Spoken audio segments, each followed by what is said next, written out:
Albedo!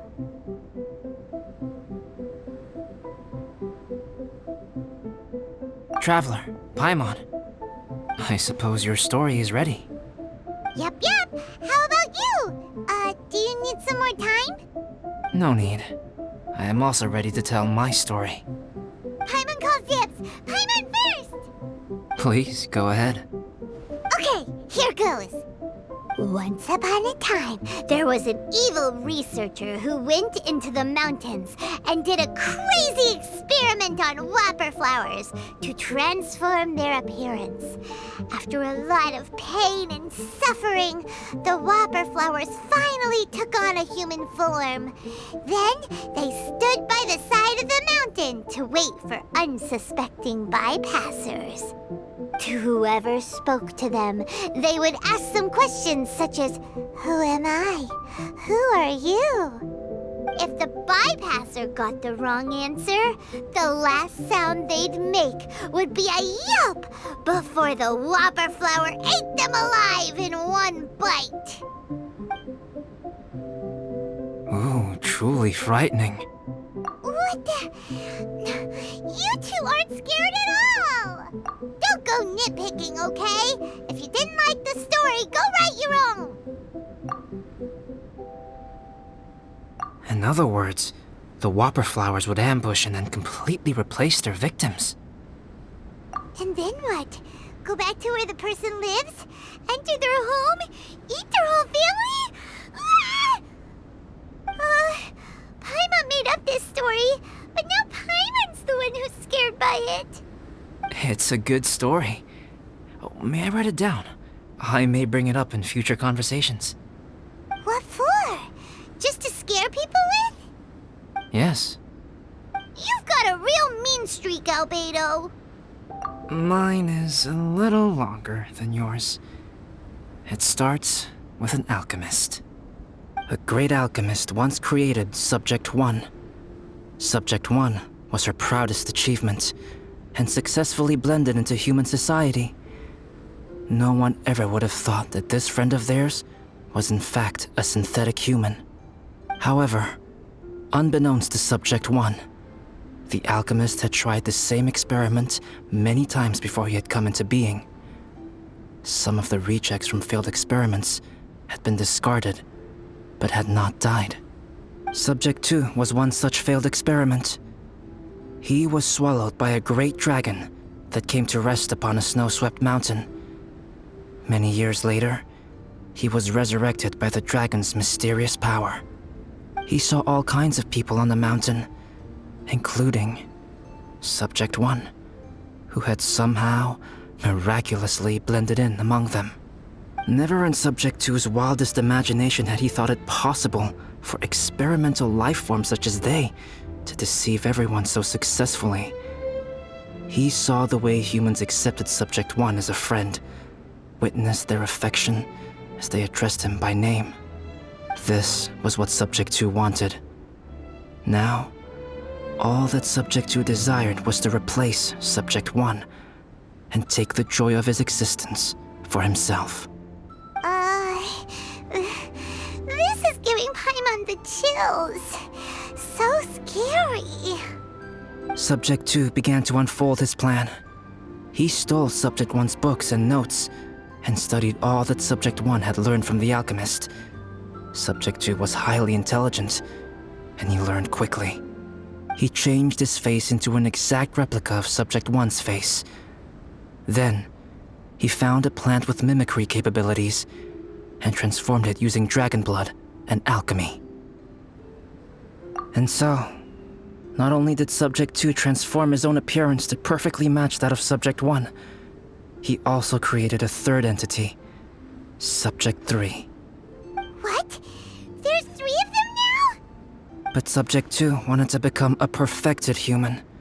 So, he erased a mark on both his and Subject 3's necks, for these marks were symbols of imperfection. In my view, it was probably a subconscious act, an instinct. He so desperately craved to become a perfect human being that he forgot something. Human beings are defined by their flaws. Subject 2's plan was meticulously crafted. Subject 3 would draw Subject 1's attention. After Subject 1 disposed of Subject 3, he would assume the threat had now disappeared and would let his guard down. The next moment that Subject 1 was alone, Subject 2 would make his move. He would eliminate Subject 1 and become the only one remaining. He would secretly replace the Subject 1 of everyone's memories and inherit his identity, residence, clothing, sword, name, and friends. People would have no idea that the individual they knew had become somebody else from one day to the next. This is way too scary. Paimon's never gonna be able to trust anyone again. But just before Subject 2 could carry out his plan, a unique stranger entered the mix. Subject 2 tried to make contact with this person, but found that they could somehow sense he was different from Subject 1. What's wrong? Are you scared? What happened then? What happened to the stranger? He became a new stage in Subject 2's plan. One more person that Subject 2 had to dispose of. It's as if there were 3 identical roses in a garden.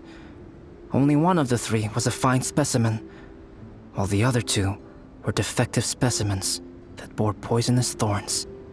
In all the world, only the gardener who tended to them could tell which was the good specimen. People do not like poisonous plants. Only a perfect rose can fetch a high price. If the inferior specimens wanted to conceal the fact of their worthlessness, they would have to take the gardener out of the picture, using their poisonous thorns. This is exactly what Subject 2 was thinking. So, he hid in the shadows and waited patiently. Maybe soon, he would get his chance to become truly human.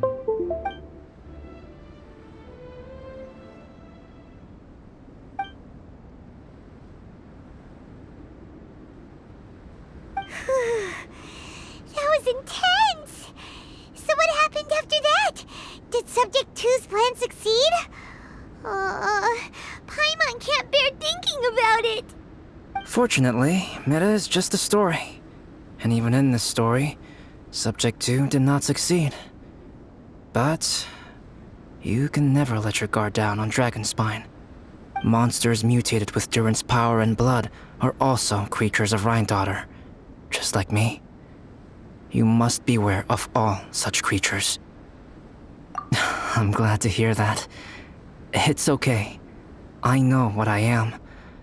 You and I are both different, so there is no need for me to hide the truth from you. The only thing is that sometimes, when I think about how mighty the power of alchemy is, I feel so small. As beings who set foot in this world, how arrogant are we in desiring to control our destiny and in desiring to create? Is creation an arrogant act, traveler? If not, why do we call the ones that created us and control us gods? If it is, then what qualifies us to call ourselves creators? How far must we take our reverence and respect, and what purpose does it serve? Nothing special, but whenever I think about it, I feel a twinge of grief. Poor Albedo. Hello? Traveler, are you here? Hey, is that Amber? Thought we might find you here.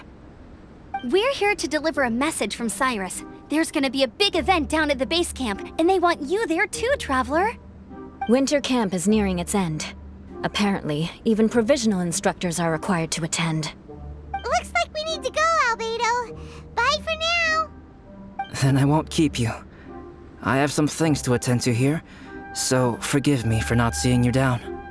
Don't worry about it. There have been no issues getting up and down the mountain recently. Is everyone ready? Let's not keep them waiting.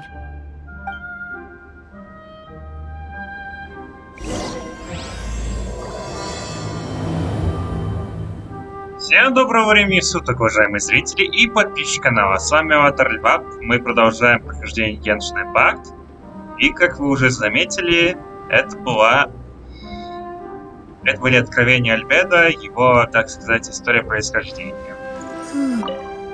Go ahead. You're one of their instructors, no? Раз он так хочет. Надеюсь, с ним ничего не стрясется, и этот второй где-нибудь не появится.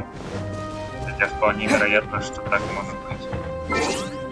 Блин, опять телепортироваться. Кстати, извините за шум, который у меня в сторонке. Для безопасности подключил, чтобы не вырубилось во время съемки. Знаете ли, игры такие в последнее время энергозатратные,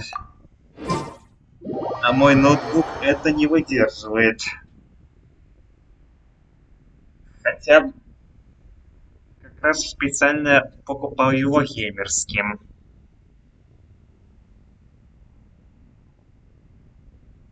Видимо, он у меня еще не самый совершенный. Есть более продвинутые версии с видеокартой хорошие. У меня, конечно, тоже неплохая, но далека до совершенства.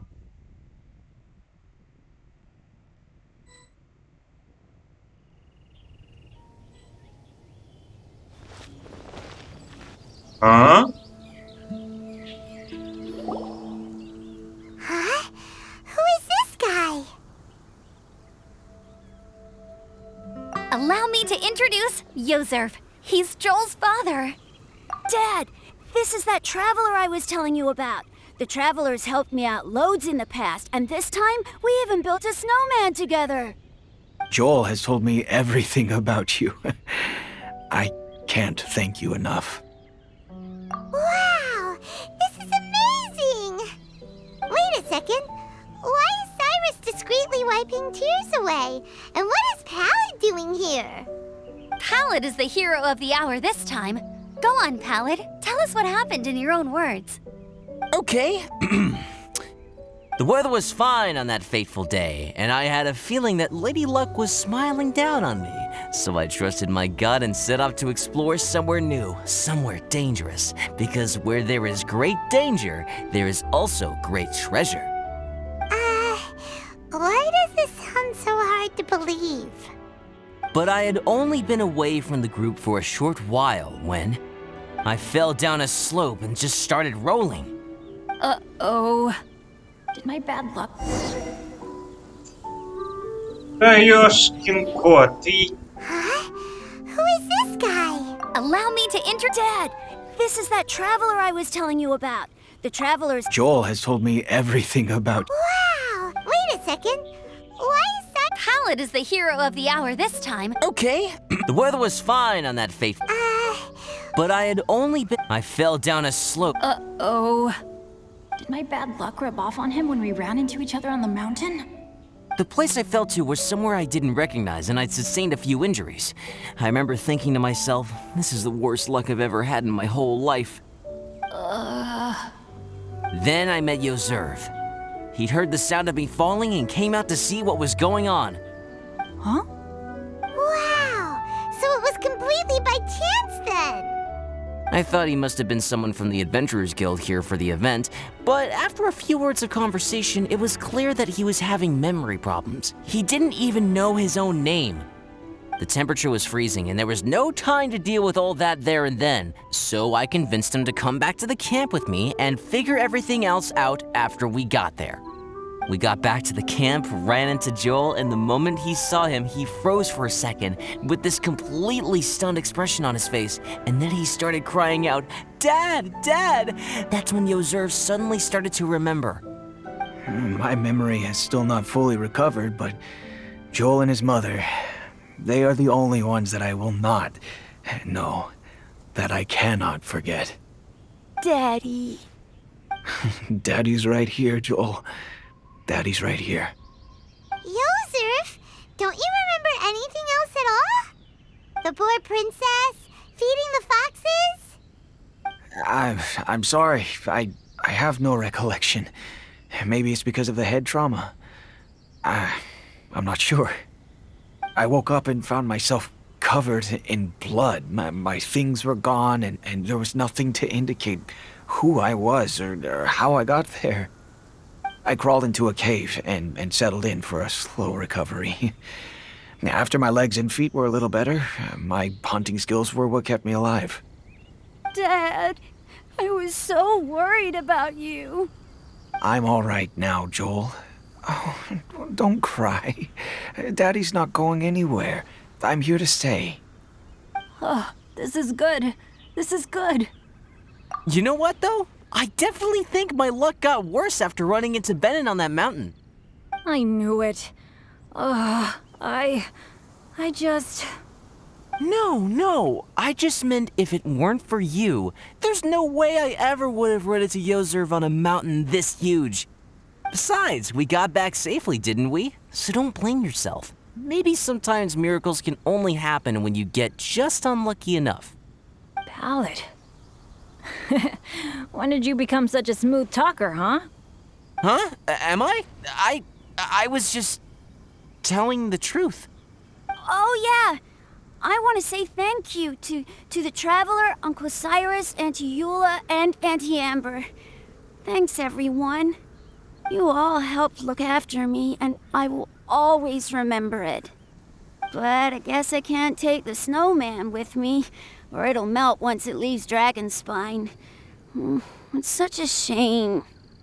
Oh, I can help with that. One moment. Hmm? Huh? Eula? Here, take this. It's powdered rime. Just add it to your snowman, and it will never melt. Wow! Really? Oh, this is awesome! You're the best, Auntie Eula! Dad, I have an unmeltable snowman now! How cool is that? How can I ever repay you all? Thank you all. Thank you from the bottom of my heart. Dad, I want to go move the snowman. Can we do it now, please? Okay, I'll be leaving with Joel now. I'm sure I'll see you all another day. Very well, very well. It's time for Pallet and I to have another discussion concerning his breaches of adventurer discipline. Huh? But Cyrus, I think I kind of made up for my mistakes this time, you know? See you guys! Oh, I made this for you and Amber. Think of it as a winter souvenir. Aw, are you sure? This must be really important to you. Come on now, just take it. No need to make such a fuss. Wow! Now our snowman won't melt either! Great! You're welcome. Just keep it. That's all I ask. Amber and I have some business to attend to now. See you later. See you! Everyone's gone. Seems like they've all got their own stuff to do now. Oh! You know what? We've been on Dragonspine all this time, and somehow Paimon still forgot to ask Albedo about how to make a fruit juicifier machine that could keep the juice fresh. Maybe we should try Timaeus again. He does seem pretty eager to please after all. Not again. You got to be kidding.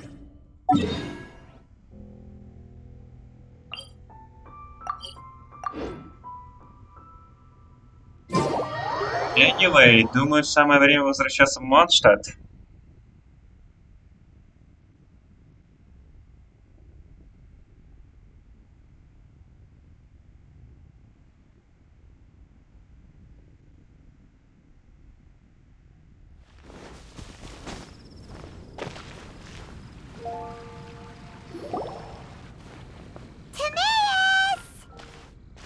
Traveler and Paimon, what can I do for you? Wait a minute. You've got that mischievous look on your face. Oh, you're not still thinking about that ridiculous juicer thing, are you? Timaeus, will you help us? Well, if the Traveler isn't really interested, then, yeah, maybe I'll give this one a pass. It's just the weirdest request ever. No, but Paimon's Sunsettias are gonna go to waste without it. And the time it would take me to research something like that, I could probably pick those Sunsettias again 10 times over. New research project, Timaeus? Whoa! We meet again. Oh, Albedo, thank goodness. So the situation is, Paimon wants a machine that can turn fruit into juice and keep the juice fresh. I mean, surely it's... Majorly important, that's what it is. If you can manage to invent this, we'll never have to worry about fruit going bad ever again. That's impossible.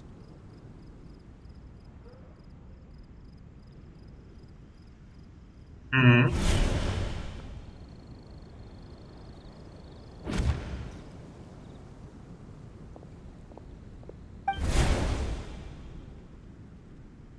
Turning fruit into juice is not hard, but keeping it fresh is more difficult. But if you simply want to keep the fruit from rotting, there are many ways to achieve this. Right, Traveler?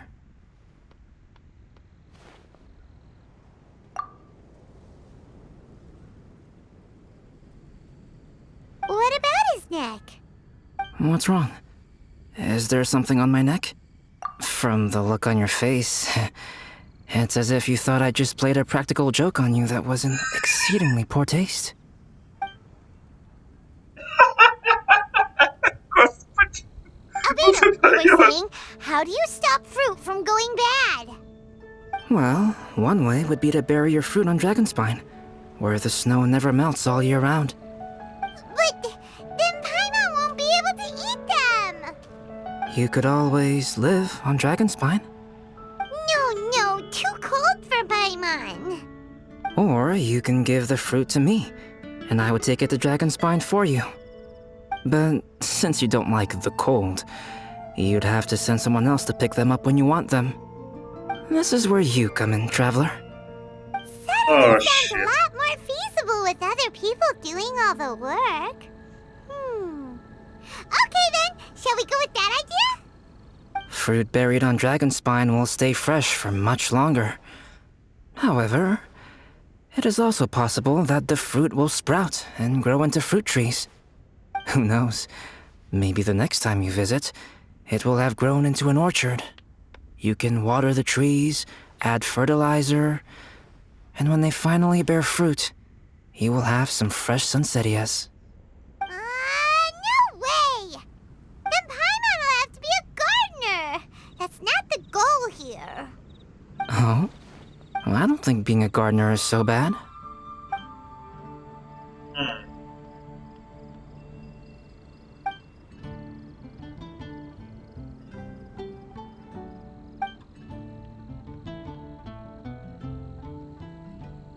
Albedo, stop trying to get your hands on Paimon's super sweet Sunsettias! It bothers you, does it? Of course it bothers Paimon! They are the rarest, super duper sweetest Sunsettias ever! And they're not for you! Okay, but they're just Sunsettias. I think you're only so attached to them because you don't have much fruit of this quality in your possession. When someone's pockets are full and their spirit is fulfilled, they don't easily fall prey to this kind of yearning. Really? Действительно.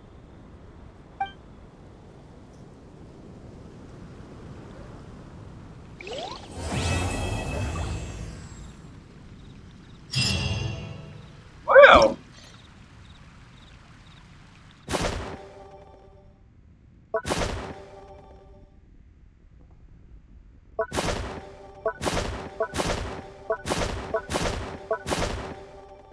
Guess this is it, huh? Ancient alchemy truly is fascinating. Dragonspine is too cold for ordinary fruit trees to survive. But if, one day, Dragonspine did become home to gardens and orchards, there would be more reasons for people to visit. Perhaps A little life is the key to attracting people. Life may exist in all kinds of unfathomable forms, and in all manner of unthinkable environments. Mysterious, yet tenacious. Perhaps this is what makes life so special.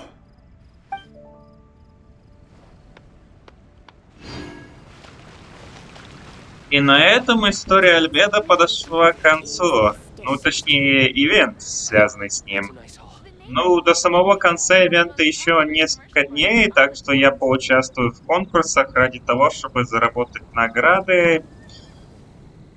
Не знаю, повезет ли мне с очередной круткой молитвы, поскольку я целюсь на ИО. Впрочем, если получится, Эмбер в итоге не будет настолько одинока в нашей компании персонажей. А на этом все на сегодня. Всем спасибо за просмотр. Подписывайтесь, ставьте лайки и комментируйте. С вами был Глава. И до новых встреч.